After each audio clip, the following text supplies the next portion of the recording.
Hi, everyone. Welcome back to the Joy Project podcast. My name is Christa Avampato, and I am your host. And I start conversations with people by asking them what brings them joy. And today we are joined by the lovely Kaylee Scoggins Herring, and I'm so happy to talk to you about joy. Kaylee, welcome to the podcast.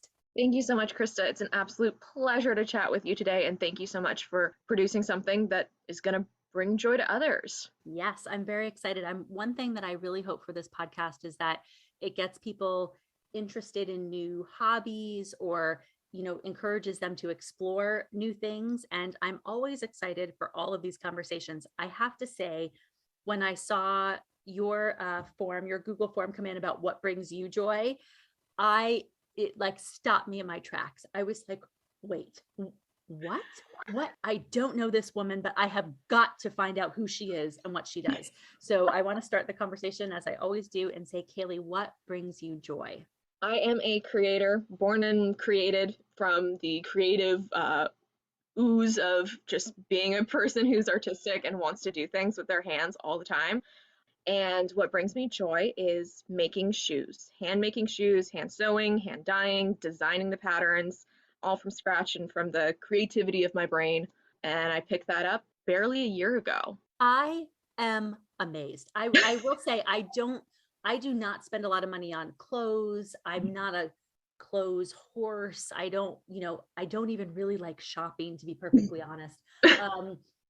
But I do love my shoes. Like, I have saved up for certain pairs of shoes. I have special occasion shoes. I wear my shoes until literally I would have to like duct tape them to my feet to like get them to stand. Like, I am not someone who's like, oh yes, I just bought these shoes 6 months ago and out they go. Like, I wear my stuff and I wear it well and I enjoy it. And my shoes are one of the things that I really, really love. So I cannot wait to dive in and hear, how did you get interested? How did you learn how to do this? What is the process of making shoes? I'm amazed that you can, like, I love like DIY stuff. I'm not really all that great at it, but I love the process of like trying to be a DIY person. I am so excited to try to make my own shoes. So I want to learn from you. Tell me, what was that spark that you were like, you know what, I'm going to did you teach yourself? Did you take a class? Like, how did that? Okay, so rewind actually 3 years ago. So back in 2018, I was doing the realization of, I want a little change in my life. Like, I want to learn something new. And I found out about leather tooling. And I was like, oh, that's so pretty, where they pound the leather into the shapes. It's the very Western style where you always see the belts and you see the coasters. And I scheduled to take a class in it. And unfortunately, the class got canceled. So I didn't get to go, but instead there was a swing dancing class that same day. And so instead of starting the leather tooling, leather making process, I was like, I'm going to learn how to swing dance. And I did that significantly. And I was committed. I went to the shows. And then the pandemic hit. I was dancing for about a year and a half or so. And I was a solid little swing dancer. But now that I was stuck in my house, I was like, well, I guess now is as good a time as any to try that leather tooling, since dancing is not something I want to do as an autoimmune person and with just general pandemic. So I got a little booklet on it. I got the swivel tools and the maul that allows you to pound the shapes into the leather, and I made a coaster. I was like, oh, this is cool. And then I designed a couple sets of coasters for some friends. So one I designed after several of the mountains and hills she liked to hike in our hometown. Another one where it was all travel themed because she's a little travel person like myself. Figured out there was painting opportunities where you can paint the leather as well after you've done it. And I got these really gorgeous colors and shades and styles. And then I was like, this is too easy, I'm bored. Wow. So you were like, okay, so now you had the basics down of kind of working with leather as a new material. Right. And so what was the switch of like, you know what, I think I'm gonna try. Was it that you tried shoes next, or did you go to something else? I went straight to shoes. So I was scrolling on Pinterest like you do when you've got nothing to do with your time and you're a creative person. And I found this one woman, a Second Skin blog. Her name's Nita. Her book is great. She created this quick little download booklet where she teaches you all of the paraphernalia you need, all of the steps and stages, and how to design the patterns for custom little derby shoes. So those are like this style, the Derby Oxford. She teaches you how to make boots and gives you all the steps and stages you need to dye, to cut, everything. She tells you everything and has perfect pictures that show you exactly what you need to do. Chef's kiss perfection. Amazing. That was January of 2021. And then I went on the grand splurge of, okay, let me buy all the pieces and things that I need, like leather dyes and all the sewing pieces, because I don't have a sewing machine that's capable of sewing leather. So every hole that I make by hand. Every stitch I do, I stitch by hand. And I just started working. I decided I want to make a nice little pair of green ones. I'm in love with emerald green. It's one of my top 2 favorite colors. And I just created these. It took me about 5 months to make my first pair. I am in awe. I cannot believe that you're just like, oh, I'm going to work with leather, which is, I think, to me feels like, ooh, like what an intimidating material to work with. I don't know why I feel that way, but it feels intimidating to me.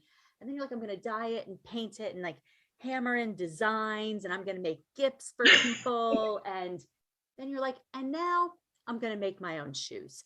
I just think this is incredible. And you're totally self-taught. You actually didn't end up ever taking a class. Like you used this woman's blog and her book and her pictures and things like that, but you really like experimented and like learned how to do it all on your own. The first pair I did entirely on my own, and then as 2020 came further in, as June hit, and it was like, I can go outside, I'm vaccinated, other people are vaccinated, I met with a cordwainer slash cobbler. So cordwainer are the people who make the shoes, cobblers are the people who fix the shoes. Oh, I didn't know that. How interesting. It's Yeah. called a cordwainer is what it's called. Yep. Oh, and they actually design the shoes and make them. Yep. Interesting. So you met with somebody who does that. I happened to find his shop when I was on vacation down in Sedona. His shop is Double H Leather in Prescott Valley, and Steve was amazing. He showed me the back of his shop. He was like, this is how you do the weft, which is a proper way of attaching the sole to the upper of the shoe, which makes it waterproof, it makes it stronger. It's a hand done way that they've been doing since like before the 1800s. This is a very historic, obviously, project. He showed me all the things, he taught me a bunch of stuff, and then just like scooted me out the door, and I was like, I need to know more. I need to know more. Wow. So then what did you do? Then I went to Colorado in October and met with this woman who is incredible. They own the Colorado Shoe School, and she just did a one-on-one entire day training with me. And so she taught me how to last better, which lasting is the last is the shape of the shoe. So oftentimes they're made of wood or plastic. And then you shape the leather around it. And while the leather is wet and stretchy, you then hammer the leather to the bottom of the shoe, which stretches it properly, makes it nice and smooth, gives it a nice shape. Then you let the leather dry, and that's how it maintains its shape. So it's moldable and flexible when it's wet, and then it solidifies into the shape you leave it in when it's dry. Where do you even buy leather? Where do you get that from? There's a myriad of places you can go. You can go to, I bought my first lots from Etsy. I've ordered some from the local leather shop that we happen to have in my small town. And then my favorite place that I've just been to is Savmore or Save More Leather in Los Angeles. It's this giant warehouse of a space, and it was just like wonderland of, oh wow, look at all this veg tan leather that I can buy, because I exclusively use veg tan leather, which is a little more natural, isn't chrome tanned. And I just did it because when I was reading Nita's book, she talks about how good it is for breathability and reduces fungus and all these different nice things. And I was like, okay, that seems good. I'll go with that. I'll trust her. That's incredible. And when you say the leather's wet, do you literally do you dunk it? Like do you submerge it in like water or like a kind of solution or something in order to shape it? Plain old water. And then you get it really wet and soaked, and then that's how you shape it around. Tell me again the name of the mold. A last. It's A last. last. Mhm. That is, and the last I assume then is like their sizes, right? Like 5, 6, 7, 8 different sizes, and then you mold it around that, and you have to let it then dry. Mhm. You let the leather dry. Okay, Uh, got And it. yeah, and so the last will even have like different toe shapes. So if you want a big old square toe versus a nice round toe or an almond, they're also The one I'm presently holding, you can see that it's a little heavier on the toe because it's actually meant to have the little heel. Some of them are completely flat. And so that enables you to build with heel, without heel, or whatever the case may be for the shoe you're trying to make. That's amazing. Is there a lining on the inside, or you're sewing the pieces of leather together? How does that work? So you can do with a lining. So I've done a couple of these with linings. I've chosen, luckily enough, when I was working with Annabelle over at the Colorado Shoe School, she was like, you can do linings, you don't have to do linings. And after doing 2 linings, I was like, I don't really know if I ever want to do linings again. I ended up doing linings for this pair because I was able to then bring the lining on the outside and have it be a nice little thing. Plus, this is all canvas. Mhm. You know, having a leather lining as a support for canvas means that it just holds its shape a little better. Yep. Whereas without a leather lining, it's just like a Converse where it moves and it breathes really easily. And so you stitch and you do all your own hand stitching. So you take the awl that creates the holes in it, and then you hand stitch all of the shoes together. Oh yeah, and when you have something like these boots, it's quite demanding. Yes, it's a lot of work. In the old days, when you were becoming an apprentice shoemaker, they would not tell you to powder the last, and then you wouldn't be able to get your shoes off your lasts. And then you'd always remember forevermore that you need to powder them. Oh, interesting. So it's almost like when you're making a cake and you like flour, like you grease and flour the pan. It's kind of the same thing with the last. Exactly the same thing. Good comparison. Interesting. And so then you've made the upper, Yep. and then you soak that, and then you put that around the last, Yep. and then you're shaping it so that it like conforms to your foot Yep. better, essentially. And you, since it's all, obviously it's not very movable right now, but you then start nailing it down so it starts to develop the shape. You're pulling it, and you have these lasting pliers, which you use to pinch and pull the leather down and over. And so you're getting that tension. So it has that really nice tight shape around the last. And then you hammer nails into it so that it stays wrapped around the last and gains that shape that you want. And then you let it dry. Amazing. And then you let it dry and you take the nails out, and then You start gluing, or you've already have the sole, the insole, so the part that your foot is touching, you already have the insole attached here.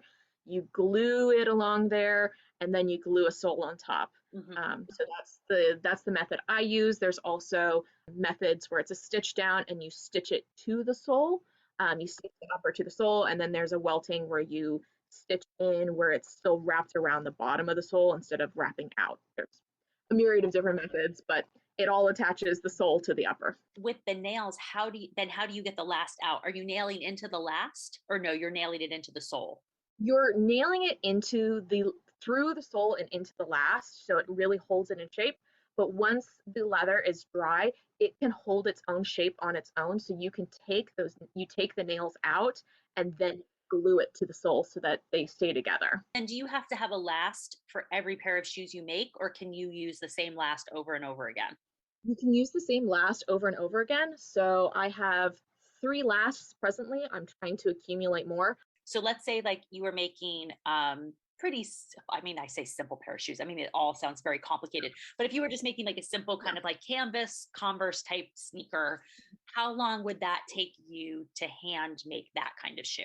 It depends. So because I work full time, these are all things that I do in my spare time. I think I cut out the fabric and I cut out the leather beforehand, but I think I did the dye, sew, and turnaround in a week and a half on these, just Wow. working. That's incredible. And then what about something that's more complicated, like you have leather boots that have cutouts and eyelets and things like that? How long would that type of shoe take? This one has already taken me about 2 weeks just to cut and Okay. sew because there are so many holes, and because sewing through fabric when I couldn't see it, it is an in-depth process. And these are the first pair of boots I've designed. I've not done anything that went over my ankle, so this is novelty for me. But these have taken easily 2 weeks just to cut and sew, and it'll probably be another week. I'm hoping to last these today, putting out some more content on my social media that I've just established for this. Oh, that's so exciting. And now where is your social media? For one reason, I'm like, I'm going on there and I'm consuming all of this media and I cannot wait to make my first pair of shoes. This brings me so much joy. I like can barely sit in my seat and talk to you. So what's the social media handle that people should go to see your shoes, to learn how to make their own? So I'm at Archivixen. It's a portmanteau of archivist and vixen because I've got a giant fox tattoo on my hip. Oh my God. I love it. At Archivixen shoes, all one word. So you're working on these boots now that go over the ankle, which I'm very excited about. Do you have a dream pair of shoes that you want to make? So I have this dream of these pair of shoes. I have a beloved friend who dyed her hair these incredible shades of pink and blue in the middle of the pandemic. It was like the true calling of her heart. She felt most attuned to that. And her hair reminds me of, we come from the same hometown, and it reminds me of this beautiful Art Deco theater. It has, the whole theater is bright pink. It's called the Fremont. It's in San Luis Obispo. It opened in 1942, and it has a marquee of these elegant Art Deco swirls and shapes, and it's just stunning. She also loves and rocks black combat boots like no one I've ever seen in my life. So I'm like, how can I blend these two things? And miraculously enough, there's a thing called edge paint with shoes. So it just paints the edge of the leather. If you've got thick enough leather, it shows that. So the dream is to design a pair of like black combat style boots, but having these elegant cuts and swirls and shapes, still all in black, but the edges are all painted with the original neon colors of that marquee. And so it's only as she moves and as I've cut and done a little bit of leather tooling, hopefully into the leather, so that as she moves and dances, because she's also a swing dancer, you will be able to see these shocks of pink and powder blue and baby violet and periwinkle going along the outlines of the swirls and the shapes of that Art Deco gloriousness. Will that be the first pair of shoes that you've gifted to somebody else? Have you made any gifts of shoes so far? Are you still working on, are you still perfecting your craft and working on them for yourself? I did make a gift of shoes. It was one of those happenstance magical things. So I ordered a pair of last and I was like, women's size 8, please, because I'm not going to make anyone else suffer my baby amateur shoemaking. Unfortunately, unfortunately, they sent me a men's size 8, which is like a woman's size 9.5, 10. I have a friend who happens to have like that as her shoe size, and she lives in Oklahoma. And I had already taken the shoes off the last, and I was like, "Oh, these don't fit. These don't fit at all." I did not have the foresight. I did not even like measure my foot against the shoe before I was like, "I'm gonna make the shoes." So I had this pair, and I was like, "Well, hey, Jackie, what's your shoe size? This is right?" Sent them off to her and she's like, they fit. They're a little, like they need to be expanded a little. And I'm like, that's okay. Send me an outline of your foot because this is how you can make bespoke shoes. So they're made, bespoke means personalized, made to fit you specifically. And I can attach little things to the last itself. So let's say you have like a one baby toe that pokes out and it always starts poking out of your shoe. Make a nice little chunk of space so that it's a little wider at the toe and so your shoes would fit you better. So I can expand the last itself so that the next pair of shoes I make for her will fit more comfortably and she won't have to stretch them out originally. Do you design all of the shoes yourself, like the patterns of them? Oh yeah. So this is a on Spoonflower. They have these amazing designers who design all the things. This one is Triceratops Dennis. Oh my God. So sometimes are you designing that fabric or are you buying that fabric and you're like, oh, I'm going to design the shoe based around this fabric? The latter. I found the fabric, fell in love, and then saw 1940s shoes that had these beautiful flower cutouts. And so I made that into the toe cap, expanded that, and did the same design on the heel cap as well because I wanted that the delicacy of something hyper feminine like from the 1940s with the juxtaposition of, hey, I'm weird as hell, check out my dinosaur shoes. Totally appreciate that. Do you make the pattern also, or are you buying the pattern? I designed the pattern. Wow. And do you do it the way that like a dress designer would make a dress? Like, is it on like some kind of tissue paper? Like what do you actually design it on? So it's pieces of paper. There's a process where you called taping the last. You put tape all over it and then you cut the tape off And when you lay the tape on the piece of paper, you have a perfect cutout of how you need to cut fabric to then cover the shoe. You end up sketching out what the shoe would look like. What about the soles? What do you make those out of? Since I intended to make these for dancers, swing dancers, we really like having leather as the sole because you get that nice shuffle and swivel and movement when you're moving. So all my shoes are leather soled. With that intention, I can do something and buy a plastic one, or even at the Colorado Shoe School, they took like conveyor belt and like recycled conveyor belt, cut it out to size and glue it on the bottom of the shoes. So you're recycling something else and recreating it. I've seen people actually use tires, like cut up tires and put it on the bottom. I'm just sticking with leather because it's the easiest to dance in. That's such an interesting point, is that this craft of making shoes, you can upcycle materials. So much. I've seen people who have gotten secondhand couches or taken a leather jacket that they love that is ripped and torn in places and will use that to make shoes. Exactly. Yeah. I'm thinking about like scraps of materials that you're like, what am I going to do with this leftover? And then what about the heel? What is that made out of? Everything's leather. It's all leather.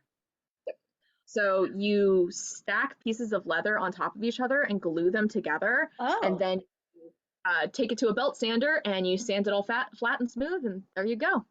that's amazing. I had no idea. So that's all leather too. So it's like it's the leather on the outside, but then even to stack up the heel, it's just like pieces of leather stacked up on top of each other, glued together and sanded to make it smooth. You can buy plastic ones, you could buy wooden ones. The main shoe designer for American Duchess shoes, she hand carves each of hers out of basswood. That's amazing. And then she puts leather around it, or no, just does the wood? Sometimes she'll do fabric if it's something more like a satin covered, like sweet little slipper. It all just depends on what kind of shoe that she's making in her case. I'm very, very passionate about sustainability, and I'm pivoting my career in that direction. And I love this idea of upcycling, because apparel and shoes, it's a lot of waste in that industry. And so being able to upcycle materials and make these like custom designer shoes. And it is always, when you're shopping for shoes, you're like, nah, I don't quite like that pattern. It's not exactly the color. Oh, these aren't comfortable. Like they don't fit. Like I can't, in New York, we walk everywhere. And so if you can't walk in shoes, then wearing your flip-flops or your sneakers or your comfortable shoes, and then like carrying your shoes with you in your backpack and taking them with you.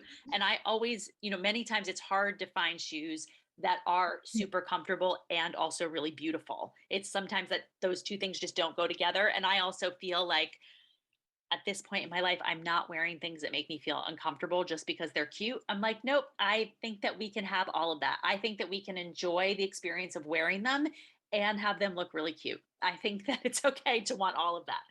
This was such a fascinating conversation. Kaylee, thank you so much for sharing what brings you joy. This is just amazing. There is one thing I'd love to share still. The shank that supports the bottom of the shoe. I was told by a teacher that there's a special note that you can always write on the bottom of the shank, something that's between you and the wearer of the shoe. For these pair, I wrote on one shank, one step at a time, and then the other is, we're building a staircase. Because sometimes when you're anxious, you have that moment where you can only handle, I am just taking one step right now. It is all I can. That's all I can do. The person who's wearing the shoe doesn't necessarily know that you put that image, that saying in there, but it's in there. I know it's there, and my greatest hope is that if I can continue to do this and do this for friends and family members, I will give them that note so that they can hold that and know as they step into this pair of shoes, okay, this is the motivation, this is the strength that is walking with me today. I love that. I love that idea. And I love the idea of, I feel like there was a movie, ironically, and I think Daniel Day-Lewis was in it. Also, Daniel Day-Lewis makes shoes. He left Epstein to learn how to make shoes. And I think he was a tailor, the last dressmaker. Yes. And there were hidden messages inside the clothing. Yes. The wishes you have for the wearer. Kaylee, I could not love you more. I just think this is so amazing. Like my mind is like literally blown. I'm like, oh my God, I want to design my own shoes. Like this is how I get, like I learn about people's passions and what they're excited about and what brings them joy. And I'm like, I want that. Like I want that in my life. Well, I'll encourage you to check out the Brooklyn Shoe School, which is very near to you. They have like 1 day, I think they've got like a 1 day class where you can make sneakers and 3 day courses where you make something more like a derby. Yeah, they have space. They teach you exactly how to do it from drawing to walking. I mean, this is it. I'm literally, when we hang up, I'm like running over to Google and like, the Brooklyn Shoe School, please let you be open after the pandemic. Sign me up to take that class. They've started classes again. They even have Marcel Masron, I cannot pronounce his name, my apologies, Marcel, an incredible multi-generational shoe designer from Hungary who like does this professionally and has a 2 day class. Like I wish I could be in New York for that class. It's in May, I think. Kaylee, if you ever get to New York to take a shoe class, you have to tell me because one, I want to see all of your fabulous shoes in person. And two, we have to do like something related to shoe. Like this is just opening up my mind of like, oh my God, what if I could just make my shoes? I don't know where I'll put them in my tiny apartment, but I also don't care. Like If you're making shoes with baby heels, that is when you do crown molding and you attach it to your wall and then you hook the heels on the crown molding so your shoes are on the wall and they hang in the most beautiful fashion you will ever see in your life. Kelly, you have all of the answers.